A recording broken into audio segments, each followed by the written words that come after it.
Herzlich willkommen in diesem Video. In diesem Video schauen wir uns eine richtig geniale Kommunikationsstruktur an. Damit du das Ganze besser verstehst, erzähle ich dir zuerst wieder mal ein Beispiel. Stell dir mal vor, du gehst in den Supermarkt oder nein, noch besser, du gehst in den Mediamarkt, in so ein Elektronikgeschäft und du möchtest etwas kaufen. Du möchtest einen Fernseher kaufen, den Fernseher aber nicht für dich, sondern für deine Oma. Weil die Oma, die ist gerade umgezogen in eine kleinere Wohnung, die braucht nicht mehr so viel, die hat gesagt, sie möchte ihren ganzen alten Krempel möchte sie loswerden, sie möchte nur mal einen ganz kleinen Fernseher, damit sie ihre Serien am Nachmittag anschauen kann, so, keine Ahnung, Sturm der Liebe, Wege zum Glück, diese ganzen Sachen, die ja immer auf ARD, ZDF und ORF2 laufen in Österreich, ja. Also die Oma braucht einen neuen Fernseher. Du bist ohne die Oma da, weil die Oma ist nicht mehr so gut zu Fuß. So, du gehst jetzt rein in diesen Mediamarkt. Der erste Verkäufer stürzt sich auf dich. Du bist in der Fernsehabteilung und der sagt, schauen Sie mal her, wir haben heute was richtig Geiles im Angebot. Wir haben diesen mega fetten Fernseher, diesen mega fetten Flachbildschirm, 50 Zoll, HD, irgendwas, keine Ahnung, ich kenne mich nicht aus mit Fernsehern, sagt vielleicht sogar dieser Verkäufer, ja, aber sag ich jetzt in dem Fall, ja, und bietet dir das fetteste Teil an, das sie da haben und das Ganze kostet statt 10.000 Euro, kostet es nur 7.000 Euro, richtig cool, 30% gespart. Was sagst du? Vermutlich nicht viel. Du bist erstmal erschlagen von dieser Fülle an Informationen. Dann kommt der Verkäufer her und sagt, ja, wissen Sie, also die Lieferung, die wäre frei Haus, Sie müssen dieses Gerät gar nicht selbst schleppen, weil du hast vorher schon geschaut, okay, das ist so ein Riesenteil, wie bringe ich das überhaupt, ja, ich bringe das nicht einmal ins Auto, also wieso sollte ich das für meine Oma kaufen, dann geht er so darauf ein, ja, wie die Abwicklung funktioniert, die installieren das für dich, weil es ist doch relativ technisch das Ganze. Das ist ein Spezialfernseher und da hat die Firma schon extrem lang dran entwickelt und haben einen Full-Service dabei und eben Installation und alles wird von ihnen abgewickelt etc. Und dann schaut dich der Verkäufer an und sagt, Moment, mir fällt auf, Sie schauen jetzt etwas verdutzt. Wofür brauchen Sie den Fernseher denn überhaupt?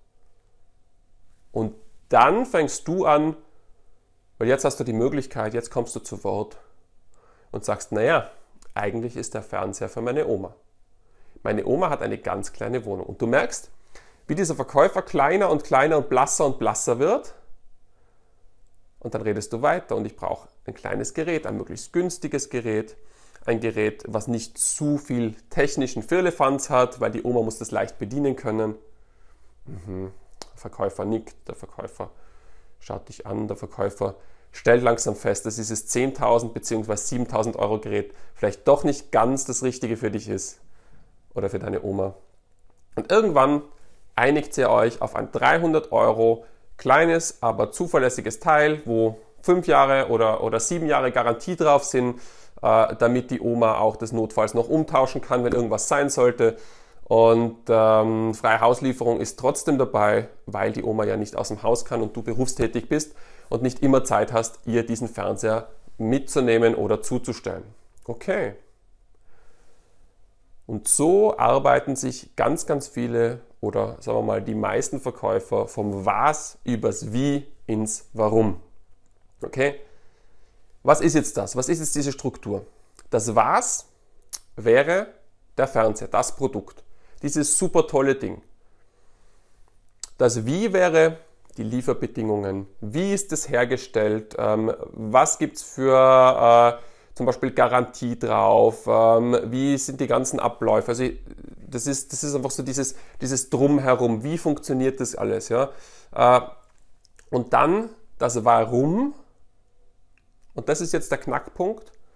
Das erfragt dieser Verkäufer erst ganz am Schluss. Wofür brauchen Sie das? Was wollen Sie damit machen? Warum kommen Sie überhaupt zu uns?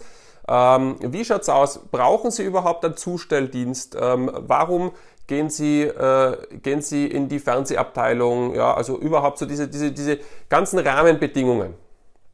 Und da siehst du, vielleicht hätte sich dieser Verkäufer etwas leichter getan, wenn er zuerst gefragt hätte, warum kommen Sie?